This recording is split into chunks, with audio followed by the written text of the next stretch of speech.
Are we ready to turn to Romans chapter 11, which commentators rightly say is not an addendum?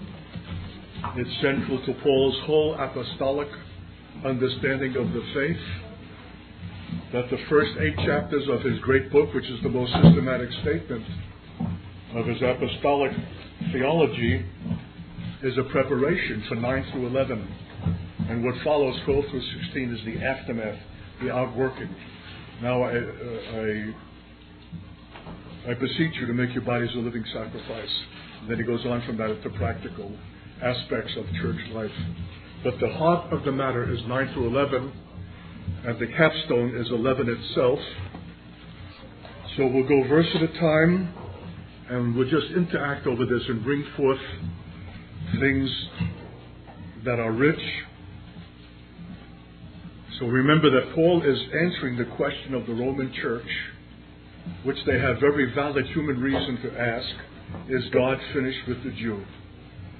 Is the crucifixion of their Messiah the final event that proves their apostasy? They have forfeited their calling, and are we now the Israel of God? And we take to ourselves that designation that they are now cast out from these purposes, having forfeited them first by the stoning of the prophets and now the crucifixion of their Messiah. That's a natural way to reckon if your reckoning is predicated upon deservedness. They don't deserve. They have forfeited. They're exempt from the promises and blessing. It betrays a mentality that still is with the church and raises a natural question that Paul now is going to answer, not only for that generation, but for all generations. So I say then, hath God cast away his people? God forbid, for I also am an Israelite of the seed of Abraham, of the tribe of Benjamin. God hath not cast away his people, which he foreknew. What? Do you not know that the Scripture says of Elijah, how he makes intercession to God against Israel, saying, Lord, they've killed thy prophets, they've digged down thine altars, I am left alone, and they seek my life. But what saith the answer of God unto him? I have reserved to myself 7,000 men, who have not bowed the knee to the image of Baal. Even so then at this present time also, there is a remnant according to the election of grace. And if by grace, then it is no more of works, otherwise grace is no more grace. But if it be of works, then it is no more grace, otherwise work is no more work. What then? Israel hath not obtained that which he seeketh for, but the election hath obtained it, and the rest were blinded. According as it is written, God hath given them the spirit of slumber, eyes that they should not see, and ears they should not hear, unto this day. We can say, unto this day also. And David saith, let their table be made a snare, a trap, a stumbling block, and a recompense unto them. Let their eyes be darkened, that they may not see, and bow down their back always. I say then, have they stumbled that they should fall? Well, we'll stop there and pick up verse 11 in just a moment. Anything now in the introduction to this great theme? Paul citing himself as an example that God has not forsaken his people, because he's saved. And if he represents a remnant, then a remnant presages a later fulfillment. A remnant is a first installment of a later and greater harvest, in which he'll speak in this chapter when he says, all Israel shall be saved. So he's encouraging the church not to consider that Israel is finished. He himself is a statement in his own conversion that God yet has a place. And even though that remnant is small, even from the time of Elijah, 7,000 that have not bowed their knee, yet God has preserved that remnant, and the remnant then is always the encouragement of a later and greater fulfillment.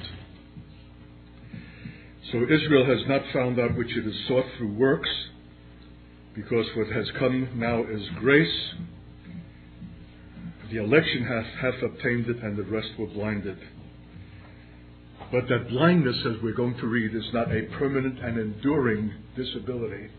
It's a temporary, historic, and momentary provision.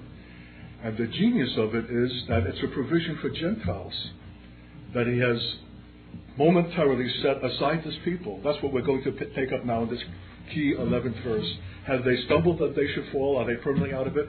This language, God forbid, in English, doesn't begin to express the depth of Paul's emphaticness. If language could be found to say, never in a million years, don't ever consider that they're finished. God forbid that the thought should even begin to enter your mind. No, you need to understand what they're being momentarily set apart for is part of a mystery, so that Gentiles who are far off can now be brought in. And then by their being brought in, they will exhibit the fruit of this relationship so as to move Israel to jealousy, so as to extend mercy that they may obtain mercy. And when their fullness comes in, then the deliverer will come out of Zion and take transgression from Jacob. So there's a mystery now that is going to be unfolded to which we need to give remarkable heed, because it essentially is lost to the church at this present day. How shall I say that? I wish I had $1 for every time I've heard from a notable man of God, men of international preaching ministries, that Romans 9 through 11 and especially 11 has been for them all their Christian ministry long a mystery, a conundrum they do not understand. They're adept and incisive and insightful in many aspects of the faith, but here, non compos mentis. It's a remarkable omission. The thing that would concern me is that I should be in such a condition and not cry out to God. Why don't I see this mystery? Why don't I understand it? But instead of that cry, they just accept it as I don't get it. And because they don't get it, the church doesn't get it. And because the church doesn't get it, it suffers its present condition. So, verse 11, I say then, he's repeating himself, have they stumbled? That they should fall? Are they permanently out of the way? But even the word stumble indicates a momentary maladjustment, but not a permanent condition. That's right. God forbid, but rather through their fall, through this momentary stumbling, salvation is come unto the Gentiles for to provoke them to jealousy. For if the fall of them be the riches of the world, and the diminishing of them the riches of the Gentiles, how much more their fullness? As he goes on to say later in verse 15, for if the casting away of them be the reconciling of the world, what shall the receiving of them be but life from the dead? So this is a great epical stratagem of God for the redemption of Gentiles, for the salvation of the world, that somehow required the setting aside of the nation. Why would that be necessary? Couldn't Jews have received the Messiah and communicated the knowledge of him to the Gentile world and fulfilled their destiny that way? Would the Gentile world have received this message from a nation that had not first experienced a deep setting aside itself and a subsequent return? Would they have just looked upon it as Jews doing their thing and trying to bring us into their narrow Hebraic faith? The remarkable thing in the labors of Paul is that you never hear from the Corinthians or Thessalonians that he's trying to indoctrinate them into some narrow and provincial tribal deity known only to the Jews. That would be a piece of chauvinism. That's a piece of racial and ethnic pride trying to recruit people into your ballpark. So something had to happen to free the Gentile world to consider the message of the Messiah not coming from Jews who are seeking their spiritual scalp, but as a grace from God that even required the setting aside of the Jews in order to permit their entry. Are you following me? We have to understand the minds of men, that God would go this far. Could you repeat that last part again? Yeah. So what am I suggesting? And it's just a suggestion because it's nowhere articulated. But we need to ask, why the setting aside? Why the momentary stumbling and falling? For Paul says it's by that, in verse 11, that salvation has come to the Gentiles. Is that to imply that salvation could not have come, except that there would have been this momentary setting aside of the nation, except for a saved remnant? And I'm suggesting, yes, probably that's true.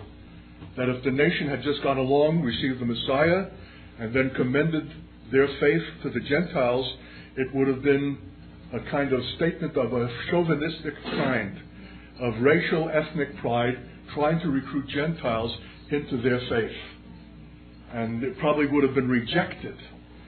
So God has opened the door in another way by first setting them aside.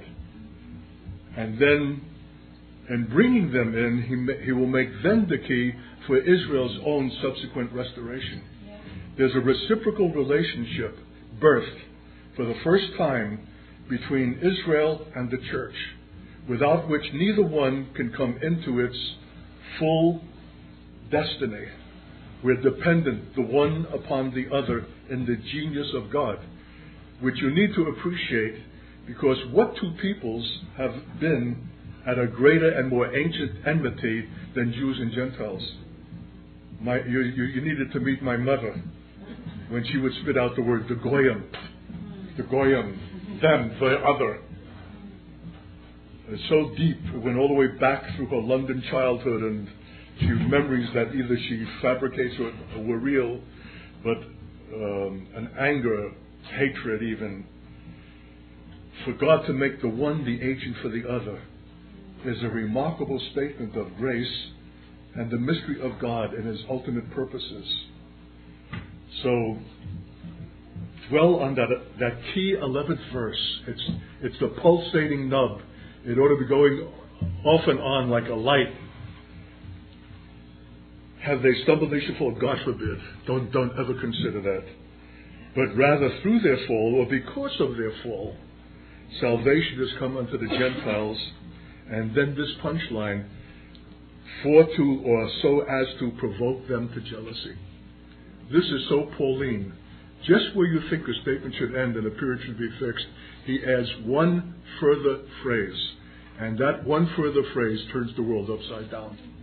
Now he's giving the reason, the genius of God and the stratagem of the setting aside, so that Gentiles should come in, not that they should come in for the purpose of receiving and enjoying the benefit of their salvation alone, but that it will serve a purpose for Israel itself, so as to provoke them to jealousy.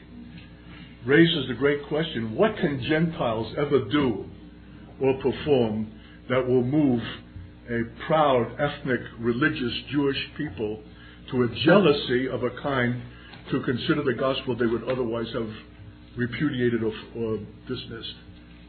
Paul does not tell us. What I would have given for an asterisk, footnote at the bottom of the page, how to move them to jealousy. He doesn't tell us. So what do you think?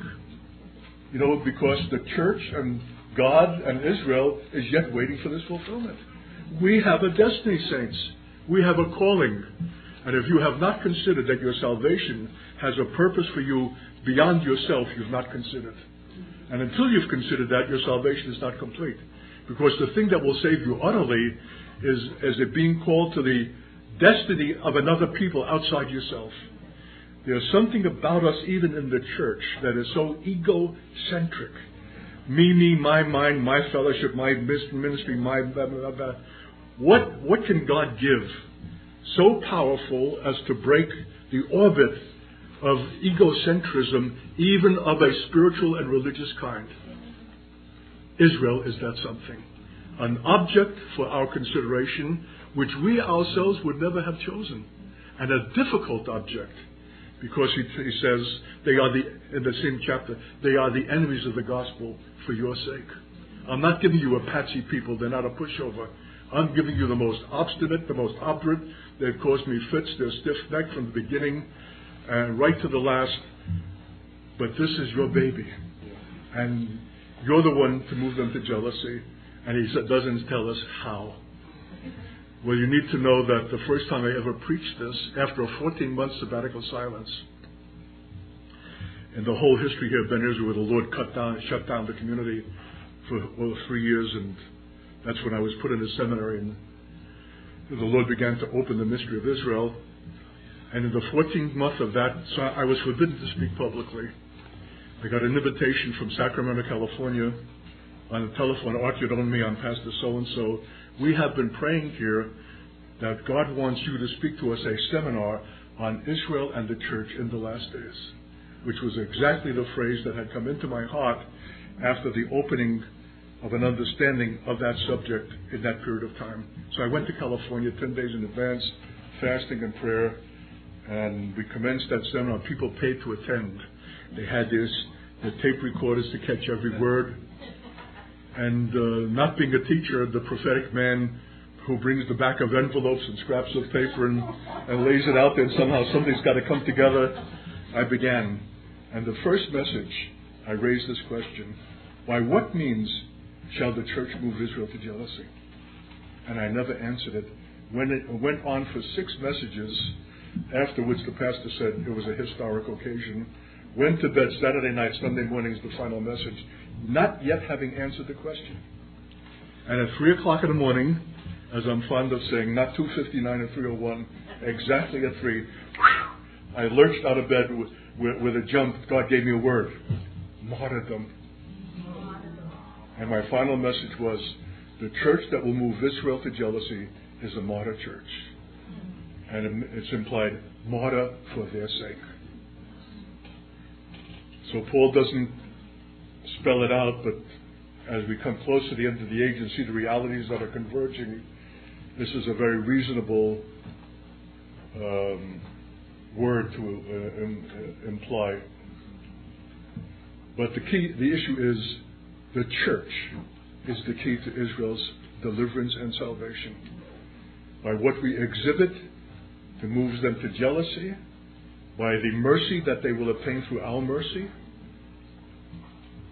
by the fullness to which God waits for us to come.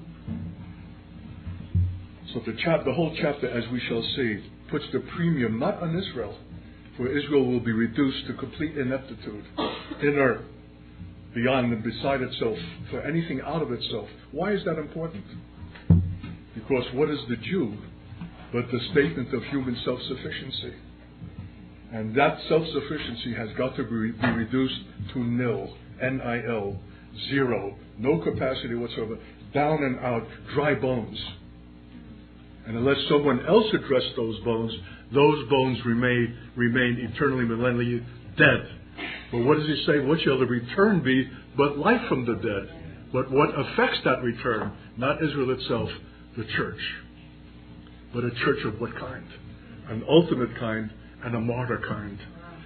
And though I don't know that this is the occasion to launch into a discussion of martyrdom, but we have it on tape. I often say martyrdom is not a way to die, it's a way to live. It's a mode of being. It's not just the statement of a final moment. It's a statement of all your moments, that the true believing life is a continually surrendered, martyred life that is not being lived for itself but for others. So, if the fall of them be the riches of the world, why is it the riches of the world? Because the Gentiles have now been invited in.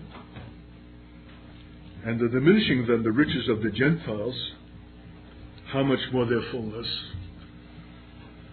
For I speak to you Gentiles, inasmuch as I am the apostle to the Gentiles, I magnify my office, if by any means I may provoke to emulation them which are of my flesh, and might save some of them. For if the casting away of them be the reconciling of the world, what shall the receiving them be but life from the dead? The implications of Israel's return is immeasurable. This can be contemplated in many ways. It's a people coming into their destiny and their calling. It's a nation of priests and a light into the world, actually functioning in such a way as to bless all the families of the earth.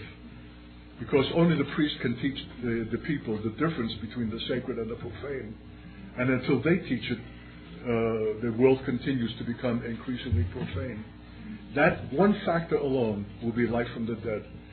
If the blessings that we have received from Jews in their unsaved condition, out of the realms of medicine, science, physics, Einstein, we can mention the geniuses of the 20th century have been to so great a part beyond their number in the population Jewish.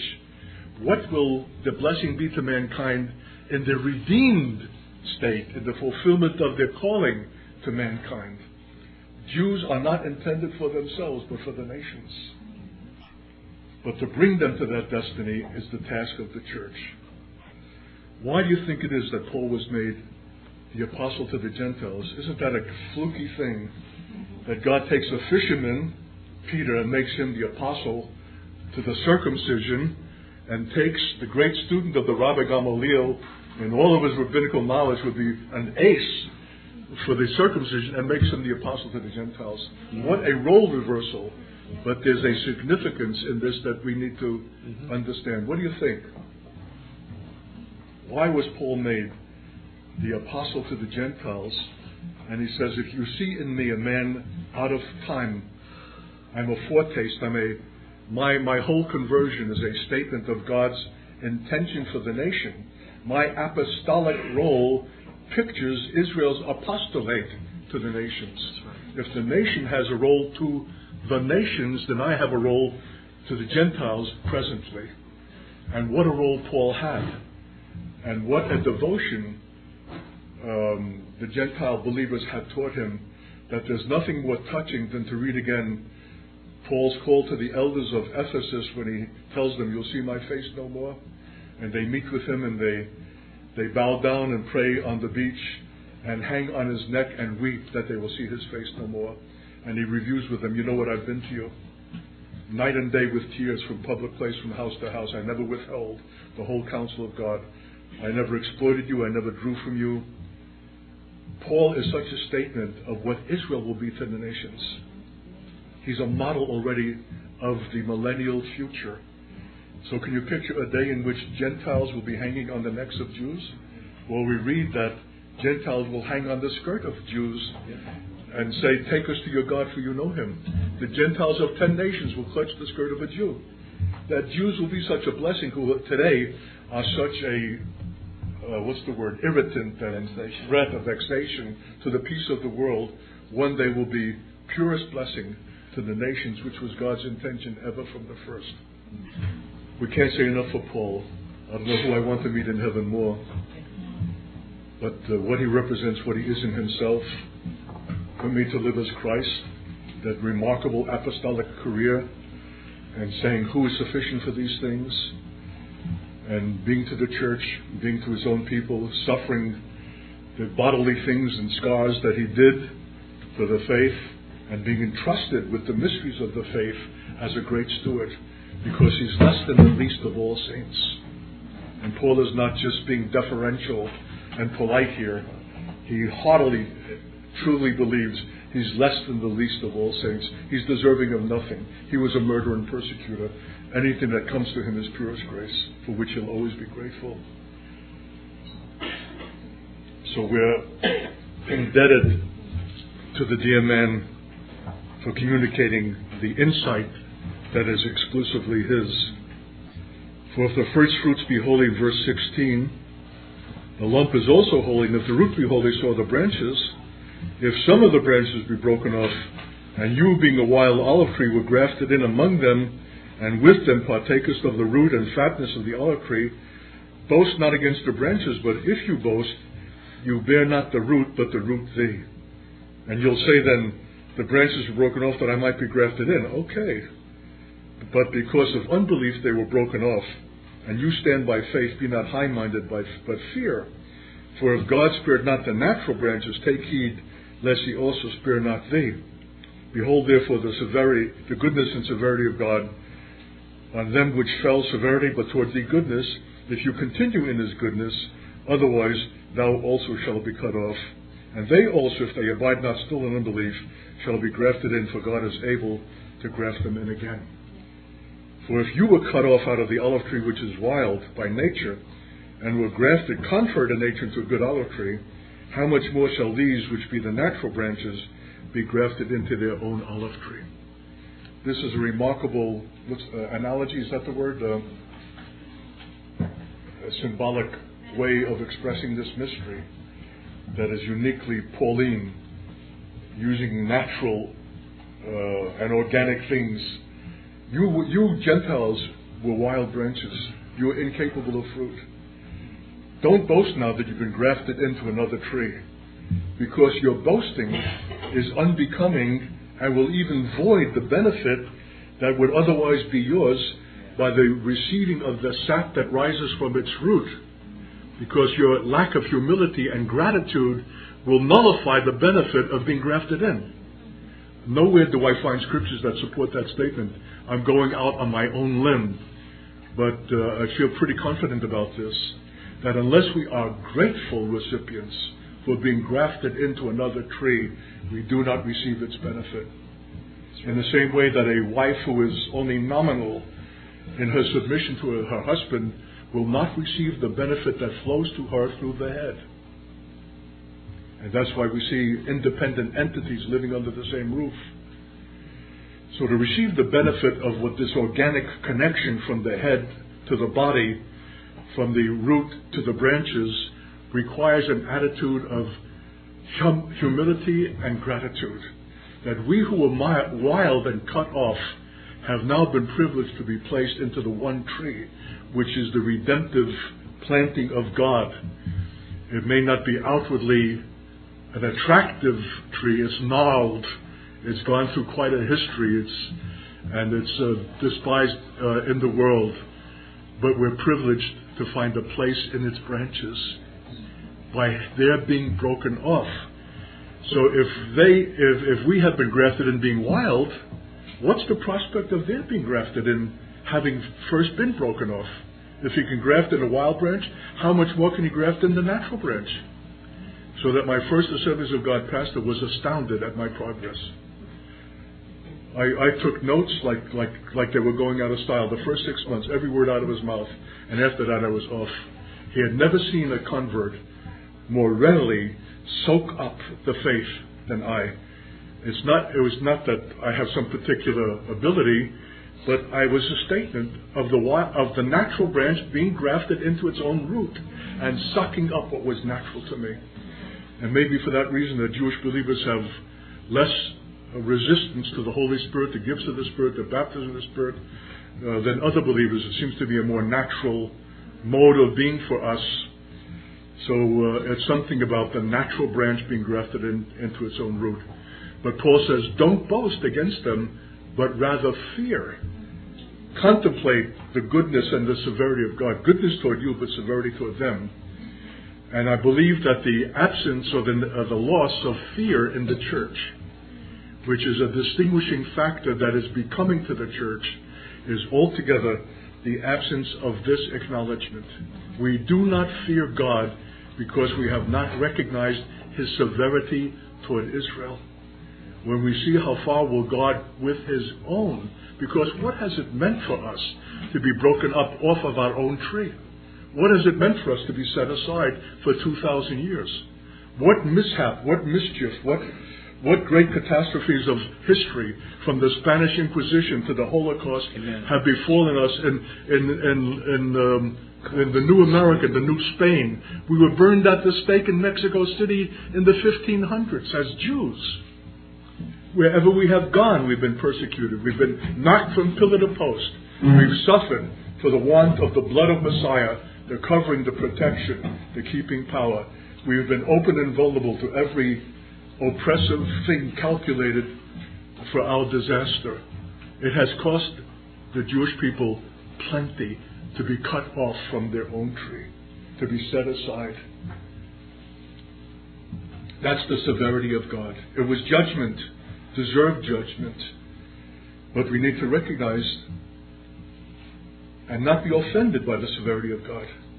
That His judgments are always redemptive. They're never vindictive. It's never a God who's out of sorts and taking advantage now to rub salt into an open wound. It's a severity in proportion to justice, to righteousness, calculated finally toward a repentance and a return. But for us to fail to see the severity of God and to dismiss the Holocaust as a historical accident, an aberration of history, the rise of a character by the name of Hitler, and not to see God's hand in the suffering of the Jewish people and what it has cost us to be set aside, is not to see God. To see God in judgment is to see God in full. And there's something about it that makes us uncomfortable, because how do we reconcile a God who is severe, a God who judges, with a God whom we know also to be merciful, kind, and loving? Is he contradicting himself? Or are his judgments compatible with his mercies? And in the last analysis, if you see deeply enough, you can even say his judgments are his mercies. So the issue of Israel, again, is the issue of God. And the church suffers from an inadequate knowledge of God, an inadequate awe of God, an inadequate reverence, because it has not noted what Paul is here specifying, the severity and the goodness of God. Don't major on his goodness alone and exclude his severity, because when they crucified Jesus, they had to gamble for his tunic, his garment, because it was without a seam. It could not be parceled in part. There were no parts. It's all continuous, and so is God himself. And that's the God that we need to know, celebrate, worship, and love. And when you love his judgments, it's ultimate love. To love God in his judgments is to love him in his righteousness, and to see that even in his judgment, it's not a cruel and vindictive God, but that his judgment always has ultimately a great and redemptive end. He's not abusing his power just for the enjoyment thereof. And what does it say? That in all of our trial, all of our affliction, he also is afflicted. He's not standing aloof, watching what falls upon his people. He's with them, and that's why Jesus wept at Jerusalem on the way to the cross. He knew what was ahead for the Jewish people in their history, having missed the day of their visitation and what it would cost. But he's been with them in their expulsion. You need to read about the Spanish Inquisition. I forgot how short a period, 30 days? I forgot, maybe a few months or less, where Jews had to either convert to Catholicism or pick up and leave. Having lived for centuries in Spain, having been established, having been a viable part of the whole Spanish civilization, uprooted and cast off who knows where, into North Africa, into Portugal, where even after a short time they would be expelled there, into the New World where they'd be burned at the stake, in Mexico City and places in the southwest of America. It's heartrending. It's an ache. It's an agony. It's a long travail. The severity of God. It's a moot question to ask whether we can move Jews to jealousy without exhibiting the fruit that can only come through the operation of the sap that issues from the root of this tree. You know, following me?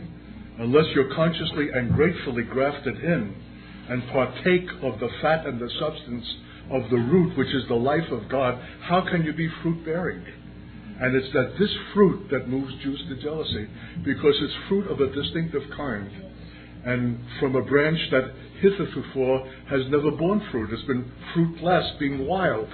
Now it exhibits and issues in a fruit that can only be the result of a special substance that flows out of the root of this tree, which is nothing less nor other than the life of God itself.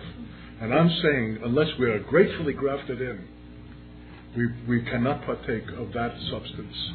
We're in technically, but the sap doesn't come to us because it's in proportion to a faith which is humility and gratitude. So God is reconciling all of these historic enmities and differences in the whole symbolism of this tree. And that if he was able to graft you in, who by every reckoning are wild, how much more can he graft his own natural people again into their own tree? And when he does, what will it be? Nothing less than life from the dead. Isn't it just like God to get at Gentile pride and say, you can never be what you ought independent of that tree. I know you want to be an independent entity, a church in and of itself, accomplishing great deeds. But unless you're grafted into that particular tree, that loathsome and repulsive thing that you want to avoid, there's no prospect for fulfillment. I'm nailing you. You want to be independent and find your own fulfillment independent of them, but I'm saying no. You'll find it in them and with them, or you'll not find it at all. Eat your heart out. This is my genius. This is my design. So make peace with it and receive it with gratitude. However ugly that tree is, however much you would avoid it, it is the one rooted, planted thing in which my life flows. We need to contemplate what is the root of antagonism of the Jew against Jesus that required his death. What was the offense? What did he represent that they found so threatening that there would be no answer but to extirpate it, to remove his life? You need to consider that. I'll just throw this out for a teaser. I don't think that I can myself on the spot explicate it. The root of the antagonism against Jesus is the threat to self-righteousness. That he's introducing an alternative to a Judaism by which one's salvation is affected by one's own effort, one's own conduct, one's own being. Now it's the grace by which everything is given and you receive by faith, in which you cannot boast, for even that is a gift. Can you believe that men would be so antagonized to be robbed of the prospect of self-righteousness that they will kill to retain it? That I believe is at the nub of the antagonism against Christ. And it's a nub that remains to this day. That the deep need for men to establish themselves by their own rectitude, their own behavior, their own conduct in which they could boast, is at the very heart of the matter. It's necessary for the nation that one man die. The charge of blasphemy was a legal claim. I'm getting at the thing that is under the surface. The depth of the antagonism is that the basis for self-realization, self-righteousness, is ipso facto removed by the advent of Christ. And a grace of salvation freely given by faith, which is not of yourself. Well, that's an insult. What about me? I want to see. And men will die and kill to be self-righteous, and in killing reveal that their self-righteousness is ultimate fraud. So now we get to the heart of this great chapter. Having been set up by Paul, you see the logic as it's being unfolded to fit us now for the punchline, verse 25. For I would not, brethren, you should be ignorant of this mystery, lest you should be wise in your own conceit, that blindness in part is happened to Israel until the fullness of the Gentiles be come in, and so all Israel shall be saved, as it is written, there shall come out of Zion the deliverer, shall turn away ungodliness from Jacob, for this is my covenant with them, when I shall take away their sins. As concerning the gospel, they are the enemies for your sake, but as touching the election, they are beloved for the Father's sakes, for the gifts and callings of God are without repentance, for and you in times past have not believed God, yet have now obtained mercy through their unbelief. Even so have these also now not believed, that through your mercy they also may obtain mercy. For God has concluded them all in unbelief, that he might have mercy upon all. It's almost impossible to break into any single verse of Paul. Like the one verse flows into the next. It's like a continuum of a divine logic that insinuates itself in Paul's statements. It's remarkable. It's beyond prose. It's beyond any conventional use of language. It's a man luxuriating in the revelation of God and finding expression by the Spirit to instruct the church of all ages in the heart of this mystery, that all Israel shall be saved, as it is written. And because it is written, it's incumbent upon God to perform it. Because if he cannot perform what is written, if he cannot perform what he has covenanted, how is he God? So the church ought to have the greatest jealousy for the fulfillment of what Paul is now speaking, not only for Israel's sake, but more especially for God's sake. That he is God, that he honors what is written, he honors the covenant that he has spoken, and that Israel is the test of that divinity and that faithfulness. And we should not be ignorant of this mystery, lest we become wise in our conceit. Well, I believe what Paul warned has fallen. If anything characterizes the church today, it's the absence of the fear of God and the marked characteristic of a hubris, a pride, a presumption that has taken many forms, not the least of which is kingdom now. doesn't have to wait for the king's coming. The church itself will establish the kingdom. The church itself will take over the institutions of society and so on and so forth, when it can't even fight its way out of a paper bag. Its own houses are demoralized, and yet it talks about the presumption of being itself the kingdom. So exactly what Paul warned has befallen us, because the only thing that would have prevented this kind of presumption and pride is the humility of being tempered by the subject of Israel itself. Something comes into the believer and into the church of a tempering kind when it recognizes the mystery of the severity and the goodness of God. And if that is lacking, then we will necessarily slip into forms of presumption and arrogance, which the Jews have historically called the church the arrogant kingdom. Isn't that something? That far from revealing the nature of the Lamb, Jews have seen us the arrogant kingdom, because we have exhibited the very pride of which Paul said would befall us if we will remain ignorant of this mystery. The mystery is calculated for our good. It's given to us to temper us, to hallow the church, to bring dimensions of a modifying kind without which the church becomes disfigured. That's the mystery is so potent in itself that it alone has the power to bring this mollifying and modifying influence to pass for the church. But if it's absent, we will necessarily suffer the pride that Paul foretells. And in fact, it's not an excessive question to raise. To what degree is, in fact, the church cut off now?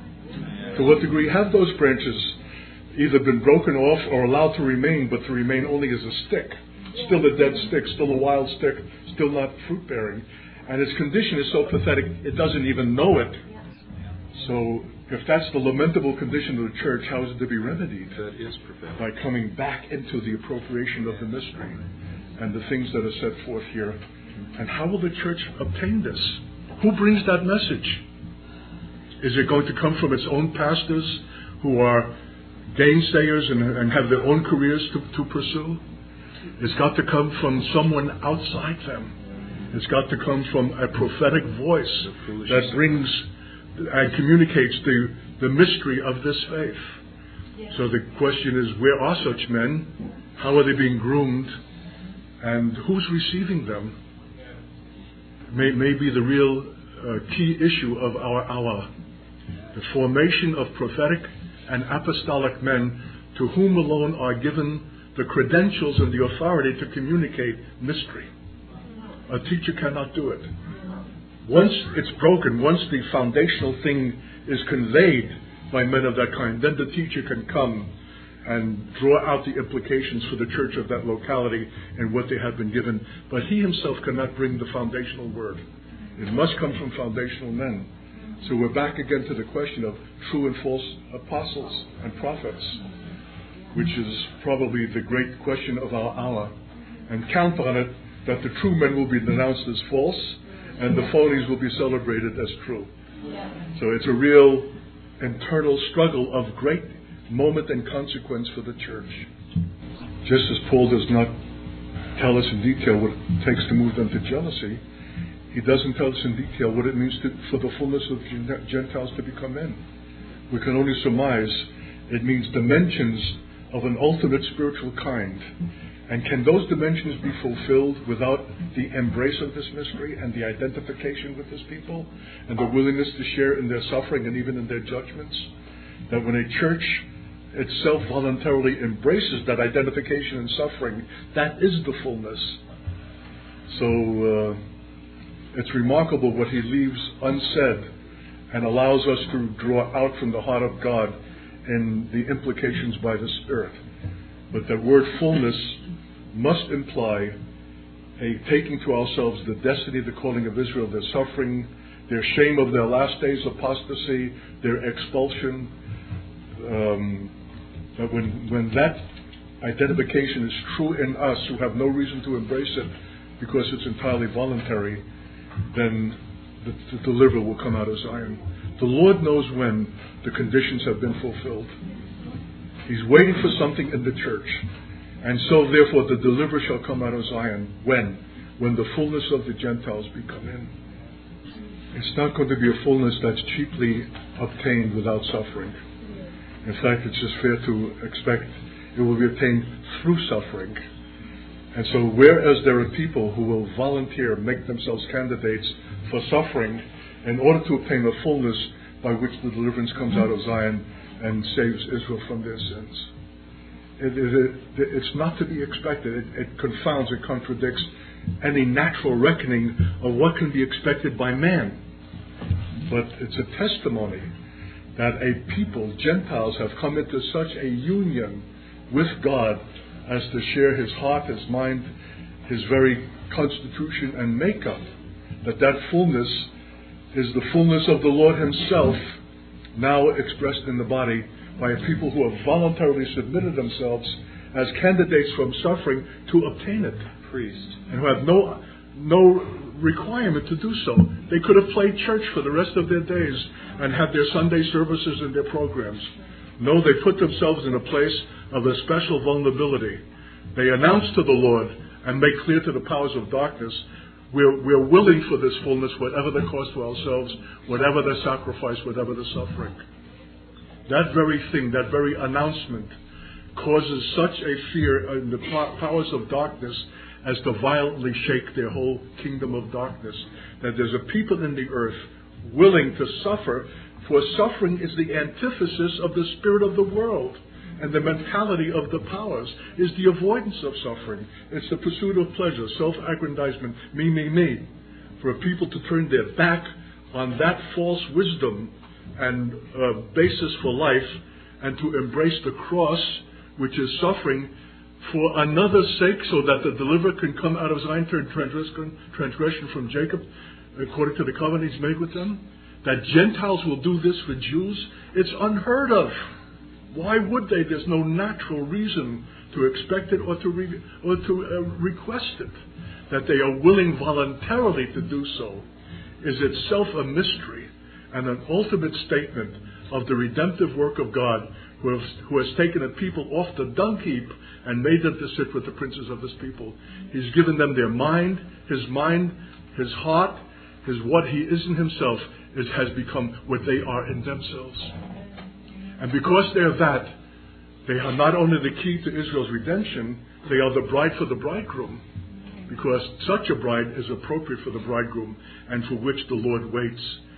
To have a bride adorned for the bridegroom means a companion fit for the king. And so by the process of our identification with Israel and the suffering to which we make ourselves candidate, that final fullness can be formed by which the mystery of Israel is fulfilled, but also our graduation as the bride of Christ eternally. So all of the mysteries are comprehended at the end. But the modus vivendi, the means by which they are obtained, is the crisis of Israel as it is presented to the church. Which may be the reason why the church is ignorant of the mystery, because they sense it means suffering. Who wants to? This is not something for the coffee table clutch that you can show yourself clever and you know the mystery of Israel. To open yourself to the mystery is to make yourself a candidate for its fulfillment through your suffering. So you're wise to avoid it. And well, I don't understand. I don't want to understand. But it's the statement of ultimate devotion to the Lord. Why? Because this chapter ends, for of Him and through Him and to Him are all things, to whom be glory forever. We're willing for this suffering, because nothing else will glorify the Lord forever than the fulfillment of the mystery of Israel. And because we're jealous for that eternal glory and know that it will not be obtained in any other way except through the fulfillment of this mystery, we're making ourselves in the last days candidates for that fullness.